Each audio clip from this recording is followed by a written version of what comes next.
All right, shalom, shalom. Shalom. I'm the brother Zakaria, My brother Anah. and we're coming at you from the GMS Campbell in the church. Now, before we get started with this lesson, we want to give all honor and glory unto Yahweh, Bahashem, Yahweh Shah, Bahashem, Chakwadash.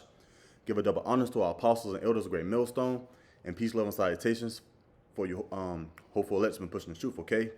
Now, what we're doing, we're going to finish up Revelation, but in this lesson, we're going to do Revelation 9, 4 through 6, because in the other video, I already went through 1 through 3. So Lord willing, this lesson be edifying, okay? But without further ado, if you didn't have anything to expound on, we can get started. All right, this is Revelation chapter 9, verse 4. And it was commanded them that they should not hurt the grass of the earth, neither any green thing, neither any tree. And again, those represents the elect, okay?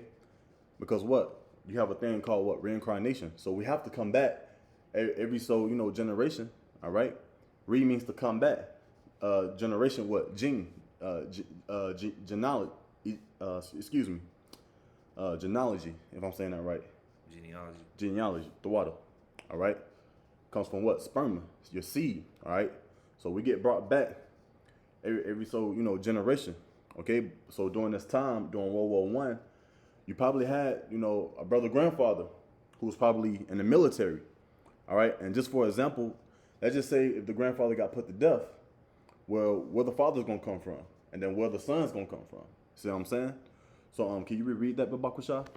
Revelation 9 and 4. And it was commanded them that they should not hurt the grass of the earth, neither any green thing, neither any tree. Oh, and if I can say too, even the color green represents what? Life. Okay? And you can continue on. It says, but only those men which have not the seal of God in their foreheads. Yeah, the seal of exemption, all right? Being exempt from judgment, all right? You can continue on if you didn't have anything else. I got that precept in Ezekiel 9. Count the water. This is Ezekiel 9. Let me see. Let me get it on here.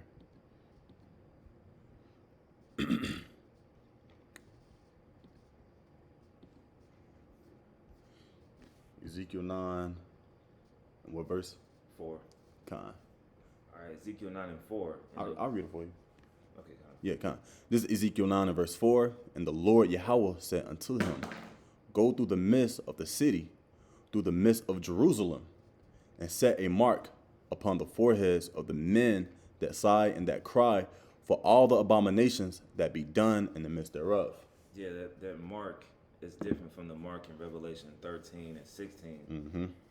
So don't let nobody fool you with, that mark, that word is thawa, which means desire, mark as a sign of exemption from judgment. Mm-hmm. Y'all, we're just not pulling it up. Let me see. Yep, thawa, desire, mark. Mark as a sign of exemption from judgment, as the brother just beautifully brought out, all right? So these men was exempt from judgment, all right? So, for example, if my grandfather was in that war, and survived, therefore came what? My dad, then some of his sons, then, me, all right? So that lets you know how much the Lord, Yahweh Bashim Yahushua, the whole world ignorantly called God and Jesus Christ, cares about his elect, all right? Well, it says what? And you shall pluck none out of my hand. Mm-hmm. They're the apple of my eye, just roughly paraphrasing it, okay? Now, I'm going to go back to that Revelation 9 right quick. Let me see. Then we can continue on, brother. This is Revelation chapter 9, verse 5. And to them it was given that they should not kill them, but that they should be tormented 5 months. Now, that 5 months represents 5 years, okay? Mm-hmm. 1914 all the way through 1919, all right? World War I, okay? And what's torment? What? Torture, all right? Matter of fact, let's get that word torment right quick. Let's see. It's the word torment. Strong's G 928. Basanidzo. Okay, to test metals, By touchstone. Let me see. Second definition, to question by applying torture. To torture, to vex with grievous pains, all right, of body or mind. Because what? You have people who was mentally messed up. What they call it, PTSD. All right? They wake up in the middle of the night screaming. I actually met individuals like that. A long time ago, I met this veteran. He went out to war, and he was just explaining some of his personal experiences and how he dealt with war. Even after the war, he woke up with cold sweats. He had like episodes. He'll wake up yelling, and he'll get down covering, because that's how real it is. All right, and it's gonna be so real. Hey, America, a lot of even us. Hey, Babylon the Great, which is America, is gonna be touched with these things, man. It's gonna be up close and personal, and it's gonna be mind blowing to a lot of people. It's coming to America. All right, but that's for another topic. We're dealing with this. All right, it says to vex with grievous pains of body or mind. Now we have pictures right here, images. You can see these individuals. These are soldiers during World War I. All right, a lot of soldiers got wounded. Okay, many soldiers got put to death. We were just reading the article, which we're about to get into, on how many people actually died during the war. Okay, and how many people was wounded, so to speak. But let's go through some of these images. Like this guy right here, he's missing his eyes damn near down here. He's missing the nose and the eye. Okay, I believe this guy right here, he's missing the side of his face. That's why he took the picture that way. Okay, this guy right here, you can see the procedures that he had to take in order to look, quote unquote, normal again. All right, let's continue on. Let's see. He looks a little blinded. This guy's face is messed up. Okay, oh, this is before and this is after. Okay, so hey, that's how real and up close and personal it was. A lot of these people, they wanted to just die, but they couldn't. And the scripture's about to get into it. But we can go back to that Revelation. Revelation 9 and 5, and to them it was given that they should not kill them, but that they should be tormented 5 months. And their torment was as the torment of a scorpion when he striketh a man. Yeah, because where do the power of a scorpion really come from when it strikes? Its tail, all right? And usually if a scorpion strike you with its tail, 9 times out of 10, man, you're going to end up dead, because that tail is very venomous. It's very it's poisonous to the body. All right. So once these missiles hit them, or a grenade, whatever the case might be, it hurt a lot of men. Okay. A lot of men was tormented. A lot of men, lost legs, arms, hands. Okay. Half of their body, whatever the case might be. You got that. What's that movie? Forrest Gump. They show you in that. The dude that was he used to have legs, but then he ended up being in a wheelchair. Mm-hmm. Okay. Later on, they became friends, but at first, he wanted to seek death. He was basically telling Forrest Gump, why did you even save me? I'm going through it. They put that piece of rubber in his mouth. He was drinking alcohol. They was pouring alcohol on his wounds. Okay? As a matter of fact, here go another article right here. Let me go back first. So I just simply typed in how many people died in World War I. The total number of military and civilization casualties in war. That was civilian. The water. Civilian casualties in World War I was around 40 million.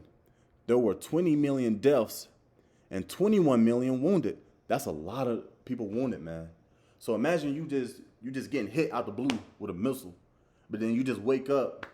You didn't even know you was conscious. You just wake up, you look around, you missing an arm and your left leg. Okay? That's how real it was. And then it says what? The total number of deaths includes 9.7 million military personnel and about 10 million civilians. The water, struggling with that word for some reason. But yeah, that's basically what I read. Here it is on the screen right there. But if you didn't have anything to add, we can get right back to it. Yeah, because when you look at the background of World War I, there was a lot of new stuff on the earth, like the planes. Mm-hmm. The planes came around 1903 with the so-called Wright brothers, which me personally speaking as a man, the scripture says Jake is the former of all things. I think just Esau took credit for it. But you had the World War I, you had the planes that came up in 1903, but then the World War I started around 1914, so that's 11 years that this new scene of technology was on the earth. I got a precept. Because the scriptures constantly talks about the wisdom of Teman, all right, the Amalekites, their wealth, all right, and what these Germans been doing in the background, creating nuclear weapons, all right, like the brother was going into, creating new technology. This is technology that John the Revelator saw, all right, and in the last video, I already explained it. These are the locusts, okay. Now he ain't gonna say, hey, I saw World War I planes. All right, because he couldn't really put them into words, but these are the locusts that he saw. Remember, I looked at the word locust, and the locust had a wing on top and a wing at the bottom. All right, a total of 4 wings. And look at these planes, man. This is what John the Revelator saw. All right, the angel revealed these prophecies to John, man, and this is what he saw during that time. Was there anything else on that? I'm gonna bring this precept out in Daniel 12:4. Daniel 12:4, but thou, O Daniel, shut up the words and seal the book, even to the time of the end. Many shall run to and fro, and knowledge shall be increased. The knowledge increased as technology, because the so-called plane was created in 1903, and then World War II was in 1914. So that's 11 years to where they had to get the technology to even fly the planes. The planes had to be stable. They had to fly them in different parts, and then they started putting machine guns on top of the planes during World War I. Different shotguns. You had pistols. You had actual machine guns. Okay, so hey, that knowledge increased for war. Okay, but that was it on that. We can continue on. Revelation 9:6, and in those days shall men seek death. See, now these men that you see right here, man, hey, they wanted death, man. It's like, man, I had to spend the rest of my life with a half of a face. I had to spend the rest of my life disabled, not able to walk, not able to run, not able to hold my kids, not able to have sex with my woman, okay? Because hey, men love to get down with their woman. Right. Let's keep it real, all right? So a lot of these men, hey, they wanted death, man. Prime example, I already brought it out, Forrest Gump. He was literally grabbing Forrest Gump. He was like, why in the hell did you save me? Why you keep coming back saving me? Like, bro, let me be, okay? But we already know how that story went. But look at this guy, man. But yeah, these are real photos, man. And World War III is about to be 10 times worse than this, okay? This is what the scripture talks about, how their dead bodies shall lie in the streets. There's going to be a lot of dead people, dead carcasses. Look at this. Let me see. See if we can find some more. This guy right here, his nose all messed up. Look at this guy. Look like he got shot in the head and survived. Okay, let me see. Look at this guy. That's the same guy as him. Look at this guy's face right here. Fatal injuries to Germans. Man, that's gruesome right there. Hey, fear Yahweh B'Shem Yahushua. But we can get into it. Revelation 9:6, and in those days shall men seek death and shall not find it, and desire to die. Yeah, so a lot of people desire to die, but the Lord kept the spirit on them. Okay, and that lets you know. Hey, what's that? There was an interview with this guy. He got shot 38 times, and he survived. That lets you know the power of Yahweh B'Shem Yahushua. He can keep your spirit in there. You could probably get hit by a car, get smashed up, smushed up, dragged across the concrete. You probably see your legs and stuff, but the Lord kept your spirit in there. You'll never know how it's going to go down. All right? You continue on. Continue on, it says, and death shall flee from them. And that was the point on that, man. All right? A lot of these individuals, they wanted death, but, hey, death didn't receive unto them. All right? They just kept living. All right? But if you didn't have anything else, we'll probably just close it out. Yeah, that was it on that. All right, Khan. Well, Lord willing, this quick lesson was edifying, all right? This is, again, Revelation 9:4-6, and Lord willing, we could do 7, 8, and 9 the next video, okay? But I'm going to close out by giving all honor and glory unto Yahweh, B'Hashem, Yahushua, B'Hashem, Chakwadash. Double honors to my apostles and elders of Great Millstone, and messing up. But the salutation to all you Akim that's pushing this truth and true sincerity. yeah, Khan, the water, brother, in the flesh. But until then, Shalom. Shalom.